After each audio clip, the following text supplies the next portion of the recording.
I would like to call Uzma Saghir, attorney at law, community activist.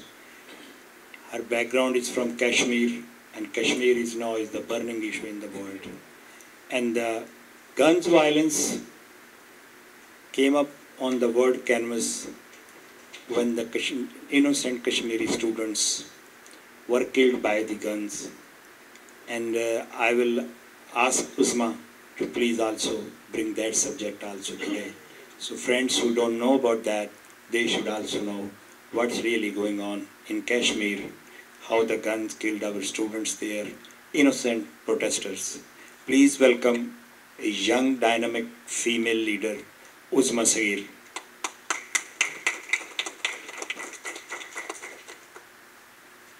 Good afternoon, everyone.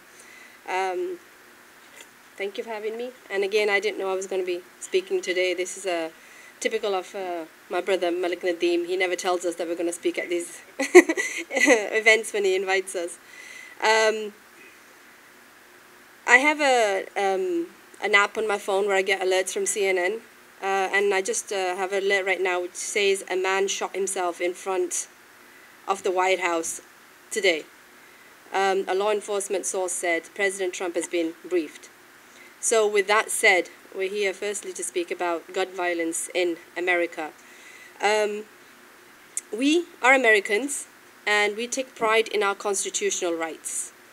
We fight tooth and nail for our constitutional rights.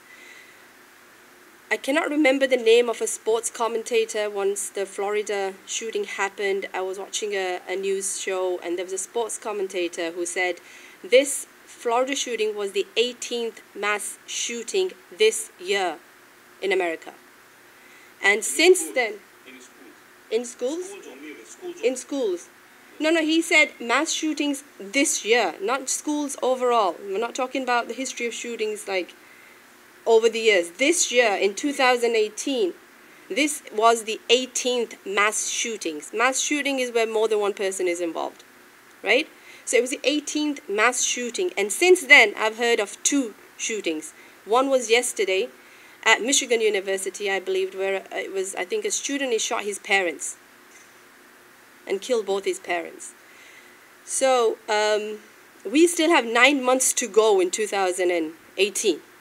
And we've already had 21 mass shootings.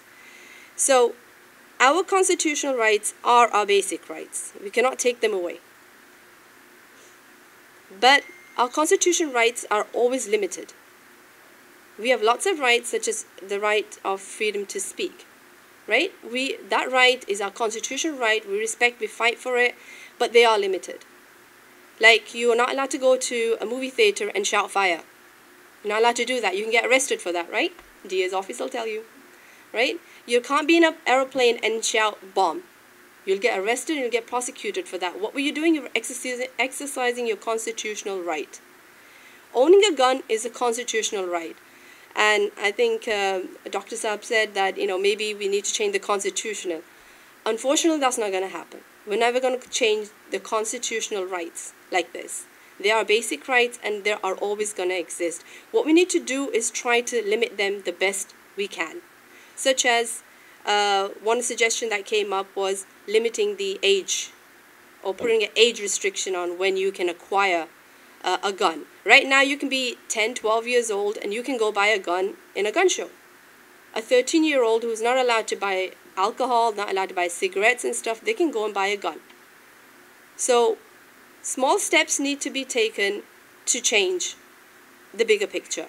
So I'm in full support of raising the age of acquiring assault-type weapons such as the AR, which is a semi-automatic or automatic weapon. I'm not very familiar with guns. I've never seen a gun. I've never owned a gun.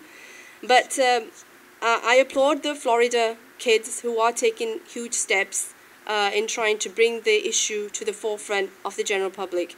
I think the next generation will make a difference. Now, when we heard about the Florida shooting, my son, who's 7 years old, watched the show with me, and he said to me, I want to take all the guns, I want to get a gun, and then I want to take all the guns and I want to destroy them all. And then I want to destroy the last gun. So these are the sentiments of our children, the next generation. Our generation, unfortunately, because of the lobbyists, because of the strong lobbies we may not be able to make the differences that we'd like to make. We want to make them, but we may not be able to make. But the younger generation coming up, seeing this, do we really need a gun at 12 years old, 18-year-old? Do we really need those guns? So I think they will be the ones who will carry the torch and make a real difference. I'm fed up of hearing that guns don't kill people, people kill people. But a person makes a conscious choice to shoot. They take a weapon, they aim it, and they shoot. Now, if you take the weapon out of the equation, they cannot shoot. If a person has beef with somebody, they'll go fight one person, 2 people, 3 people.